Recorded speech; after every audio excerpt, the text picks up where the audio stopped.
تو وہ خالق کائنات جس کی حفاظت کا نظام ایسا ہے، خروٹ کو دیکھ، یہ 2 پیس کس ڈائی سے نکلے ہیں اور 2 پیسوں کو کس نے سپاٹ مشین نے ٹانکا لگایا ہے، ذرا کون سی سپاٹ مشین تھی یا کون سی پریشر والی چیز تھی جس نے گری کو اندر بھیجا ہے، اور یہ کس طرح سے اس کو محفوظ کہاں سے پلائی آئی ہے۔ ایک پودا ہے، اتنا سا بیج ہے، بیج کے اندر سے تنا نکلا مکئی کا، اس کی بغل سے ایک چھلی نکلی، چھلی کے اندر تکا ہے، یہ تھرماپول کہاں سے آ گیا، اس تکے کے اوپر دانے دار دانے کتار دار کتار کہاں سے آ گئے۔ پھر اللہ کی حفاظت کا نظام دیکھ، کہا وہ پتا اوپر لگ نہ جائے، طوطا چھلی کو کھا نہ جائے، میرے بندے نے کھانی ہے، اس کے اوپر میرے رب نے ریشمی بالوں کی تہ بچھائی، پھر چیئرمین کا لٹھا چڑھایا۔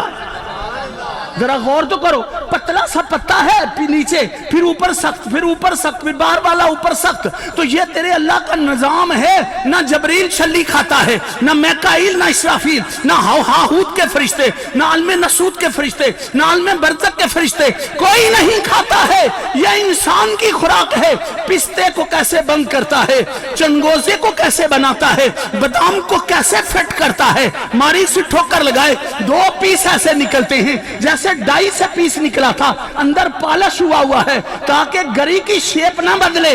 تو ایک بیج میں پروگرام دے دے کہ تو نے اوپر کو جانا ہے، تو نے بیل بن کر نیچے پھیلنا ہے، تجھے تربوز لگے گا، تجھے کریلا لگے گا، تجھے کدو لگے گا، تجھے بتاؤں لگے گا، تو اوپر کو جائے گی، تو نیچے کو جائے گی۔ تیرے پتے کیسے ہوں گے، تیرے پھول کیسے ہوں گے؟ جو خالق ایک بیج کو، تیری خوراک کو ایسے حفاظت میں رکھے، جب اپنے یار کا نور بھیجنے لگا ہے، اس کے بندوں پر سن تیری حیرت گم ہو جائے گی۔